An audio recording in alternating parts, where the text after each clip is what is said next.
22 bishii aynu soo dhaafnay ee Juun goor barqa ah oo saacadu ay tahay 11:00 barkii subaxnimo waxaa garoonka diyaaradaha ee Muqdisho ka soo degtay diyaarad siday hub ay mas'uuliyiin ka tirsan dawladda Soomaaliya ka soo iibiyeen dalka Djibouti sida ay noo sheegayaan warar aynu ka helnay hay'ado iyo ilo lagu kalsoon yahay.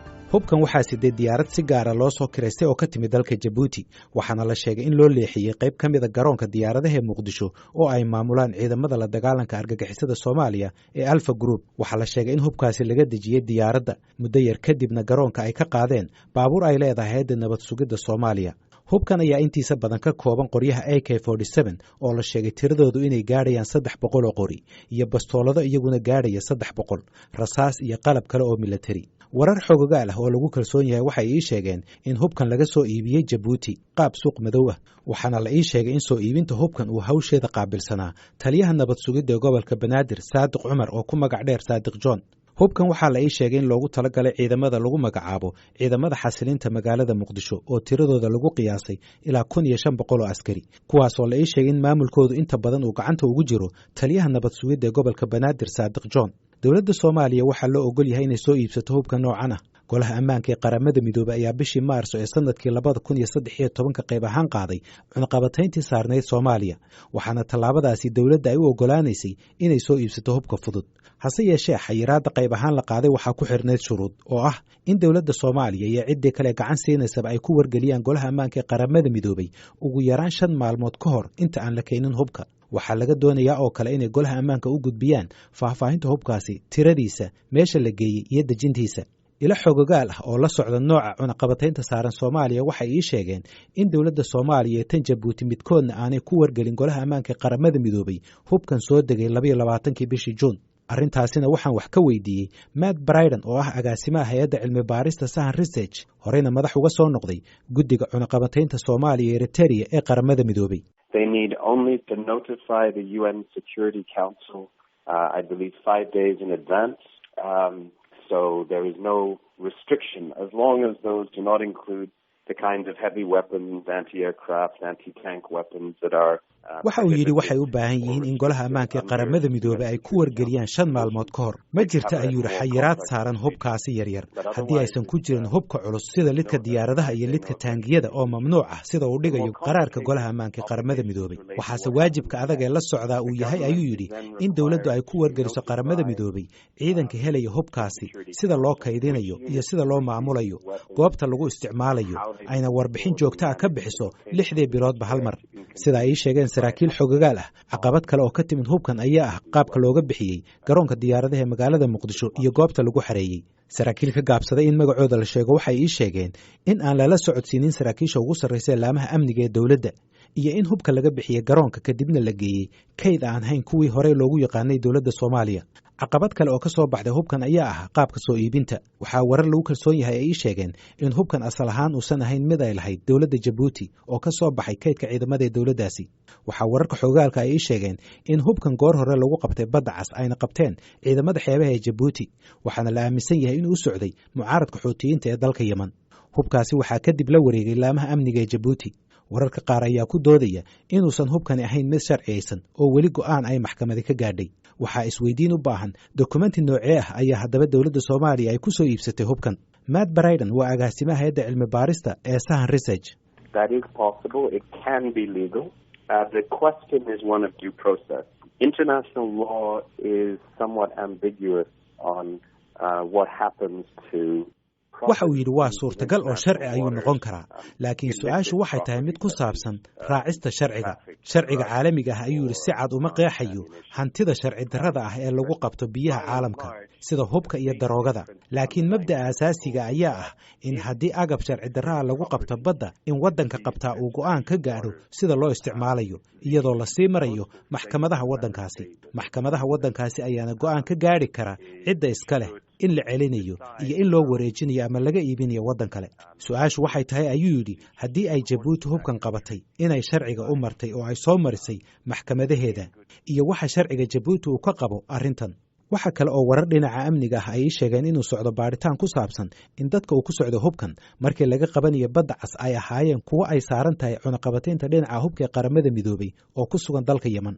haddaba waxaan arrinta hubkan kala xiriiray wasaaradda arrimaha gudaha ee Jabuuti, wasaaradda amniga ee Soomaaliya, xafiiska ra'iisul wasaaraha Soomaaliya oo dhammaantood ay suurageli weydeen inaan ku qanciyo inay ka hadlaan arrintan.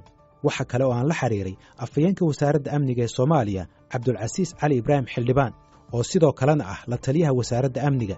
waxa uu ii sheegay inay dawladdu baadhayso arrintan isla markaana warcad ay ka soo saari doonto.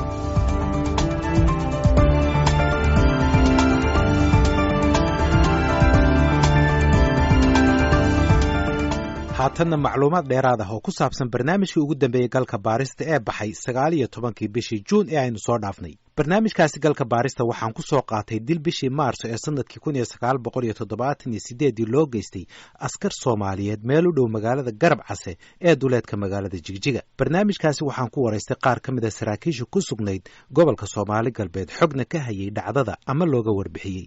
qaybtan labaad ee barnaamijka galka baarista waxaan ku soo qaadanayaa waraysi aan la yeeshay qaar ka mid ah askartii ku sugnayd magaalada Jigjiga oo ay ku jiraan kuwa ka badbaaday dhacdadaasi. barnaamijkanina waxa uu dhammaystir u noqonayaa taariikhdii hore ee baxday. waxaa muhiim ah in la xuso in dhacdadani ay dhacday xilli jahawareer iyo dagaal ay asqeeyeen ciidamada Soomaalida, waxaana yar xusuusta askarta xilligaasi joogtay badankood sababo dhinaca qoraal la'aanta ah iyo xilligaasi oo aanay suurtagal u ahayn askarta inay wax diiwaan geliyaan xaaladda waddanku ku jira awgeed. Axmed Maxamed Cali waxa uu ka mid ahaa askarta ka badbaaday dilkaasi. waxa uu ahaa gaashaanle ka tirsan guutadii 10aad ee qaybta 12aad ee fadhigeedu uu ahaa magaalada Dhuusamareeb. hase yeeshee xilliga uu dagaalku socday waxa uu howlgalka kaga jiray aagga Shaniile iyo Harawo. markii lagu soo jabiyey dagaalka waxay u soo lugeeyeen Axmed Maxamed Cali iyo ciidankii la socday dhinaca magaalada Jigjiga oo ay soo galeen 10 habeen kadib. subaxdii xigtayna waxaa looga yeeray xerada ciidanka. ciidamo badan oo ah kuwa loo yeeray lama aysan soconin guutadoodii ama ururkoodii, waxayna magaalada Jigjiga ku soo galeen qaab habqan ah. Shaniile iyo Jabuuti inta ka dhacday ciidanka ka soo jabay baanu ahayn ilaa kabeelayaha min baan soo lugeynay taliskii ugu weynaayo Harmukaayl oo xuquuqda qaybta u ahaa waa soo burburo waa la qabsaday. meeshaas lug baanu ku soo galnay amiinkaas anagoo dhowr nin oo iska soo baxay oo hoogin. amiinkii markaanu meeshaan subaxdii mikrafoon baa lala kacay. meesha waxaa iskugu yimid abkay ciidan waxa la oo habqanaada iskugu yimid. halkaas ciidankii markaa qoryaha waa laga xareeyey. meesha markii la iskugu tagay waxay ciidan bulshada militara ciidanka bulshada militarka markaa dee saraakiil baa wadata. anigu kolley saraakiisha hadda ninka kama magacaabi karo nin filim ku jiray baa. saraakiisha aan hore ugu waraystay barnaamijkan waxay qaarkood ii sheegeen in ciidankaasi lagu soo xulay si khiyaano ah iyada oo loo sheegay in la dalaxsiinayo. hase yeeshee abbaanduulihii kulmiska Jigjiga gaashaanle sare Cabdi Salaad Cali oo goobta dilku ka dhacay joogay waxa uu ii sheegay in tiro lagu soo xulay. Axmed Maxamed Cali oo isna ka mid ahaa askartii goobta joogtay ayaa xaqiijiyey xusuusta gaashaanle sare Cabdi Salaad Cali. ciidankii waa la fariisiyey. markii la fariisiyey waxaa yimid bulshada militari ilaa dhowr gaari. markii ay yimaadeen ciidankii waxaa la yidhi waxaa la rabaa tiraa la qabanayaa. tiradaas kow baa laga dabalaya 30 markay gaadho 30 ninka 30aad baa ka ahaya meeshaasu tagaya halkaasu tagaya. tiradaas leeg baxaysa tiradii loo waday dad badan bay noqotay. ummadda meesha fadhiya ma yaha ilaa 5 qof.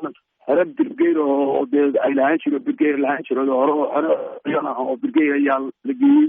xeradii marka waxaan ugu tagnay ciidan kale oo bulshada militari oo ay yareen ilaa 500 oo ciidan oo bulshada militari oo hubeysan xeradii ku gudaaman baan ugu tagnay. xeradii marka aan ugu tagnay waxaan ku qudbeeyay xabash ina argagixina. ciidanka waa bulshada militari oo amniga iyo ciidan soo kordhiyay. adinku dadkii moraalka waa jabay. ciidankeeni waa soo jabay. moraalkiisi waa xumaaday. waxaan rabnaa marka dad la soo qabto in layna ka dhigo odaha boor in layna ku rogrogo in layna ku rogrogo dadka in layna tuso ama riwaayada iyo xun in layna ka dhigo.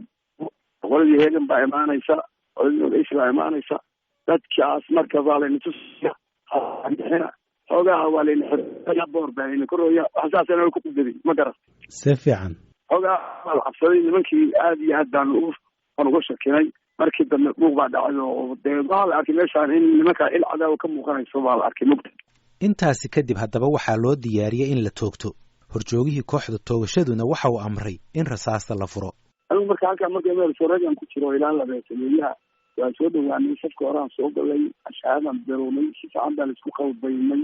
una akrinayo adduun nimanka tigi baanu isku qalbaynay waxaasoo hayna dhaaftaanimi aad baan ugu soo dhawaanay ashaadana waa ku dhawaaqnay tawxiidkaan ku dhawaaqnay halkaa markay marayso baabuurkii baa ka dhex baxday markii baabuurkii ka dhex baxdayna amarkiibuu siiyey annagoo maqayna xabadii u dalbay kufuur buu yiri dadka fura markuu yiri aan ugu bilaabatay dabaashii si cawskiina isheshay waqooyiga u jeednay koonfur bay noo jeedisay anigu markaa waxaan waa dhacay inta kala wareegay baan beerka dhulka saaray ilaa cilmigii nin baa iga dulcay ninkaa iga duldhacaya markaas kulley waxaa umaqabaasoo markaa anigu markaa dambe xoogaa xoogaa adigu soo migisay marka hore dee nin waxaa noqday aakhiro tukaday oo mar dambe aan waxaa naftii ku jiray oo noolahay haddii aan xoogaa jirkeyga taakaasaan u baaraxday dadkaa xoogaa xanuunaysa marka xanuunkaada ma dareensanin markii cabaar inta hal saaca bidda hadday socotay oo buurta dhakada laisku caysanayo bogeeda laisku caysanayo ninkii waa dalbay militaara xabadda hala joojiyo yiri xabadda hala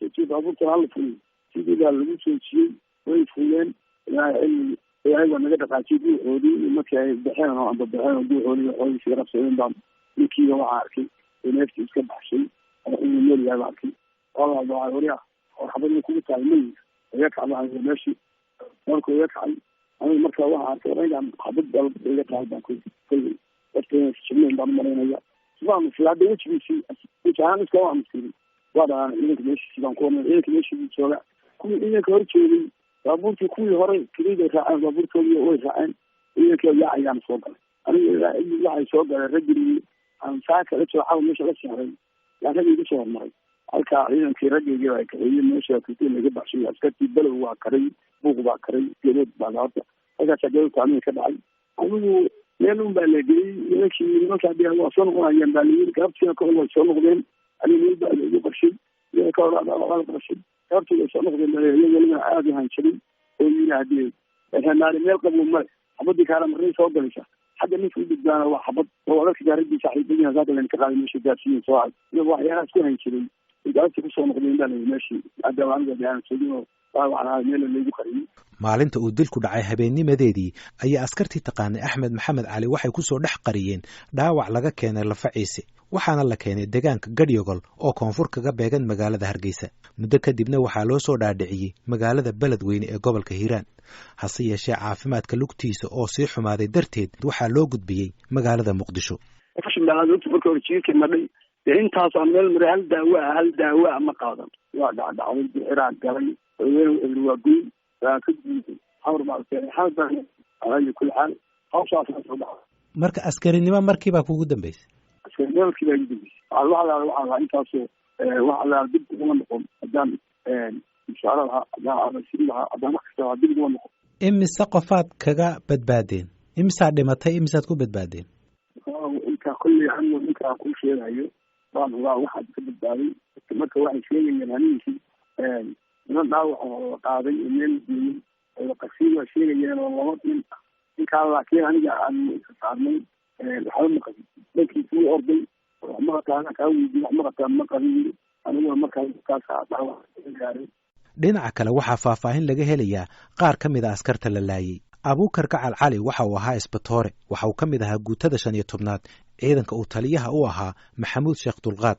waxa uu abuukar ku sugnaa magaalada Boorama xilliga uu dilku dhacayo waxa uu ii sheegay abuukar gacal cali in askarta la laayay maalintaas uu ka mid ahaa askari ay isku mar wada qorteen askarnimada saaxiibkiisna ahaa waxa ku jira yar suudi dhaga dheer la yiraahdo 1976 February ayaa degmada afkuya ciidamada uga soo biiray ninka iga horeeyay suudi dhaga dheer la dhihi jiray ilaahay u naxariisto suudiya la dhihi jiray wiilkii iga horeeyay waa lambar 6 waa ana lambar 7 ninka 7aan ahay asaguna ninka 6aad isku ururaan dhaqanay rag Djibouti la geeyaan nahay la tababaro hilweyna ka soo wada baxay intaana la bedelay intaas aan soo jirnay rag la sooco ku jiray oo la laayay suudi ninka aniga iga horeeyay abuukar gacal cali waxa uu intaas ku daray inaanu sheegi karin cidda dhab ahaan amartay dilkaasi waxaa haddaba soo baxaya su'aalo la isweydiin karo baaritaankan uu sameeyey barnaamijka galka baarista waxaa ka soo baxay in askartani aysan ka wada iman urur kaliya sidoo kale waxaa suuragal ah in siyaabo badan ay ku yimaadeen goobta lagu toogtay waxaa dhici karta in qaarkood loo sheegay in la dalacsiinayo halka kuwa kale ay yimaadeen goobta iyagoo aan ka warhaynin sababta ciidankuna waxa uu ahaa ciidan tiro badan waxaana dhici karta in fariinta iyo ujeeddada isu imaatinka aan la wada gaarsiinin ciidanka baaxaddooda iyo ururada kala duwan ee ka tirsan yihiin darteed waxa kaloo wararka qaar ay aaminsan yihiin inay jireen askar cusub oo markaasuuni ka soo baxay tababar oo lagu soo dhex daray ciidamada rigliga ahaa horeyna usii tababarnaa taasina ay sii kordhisay jahawareerka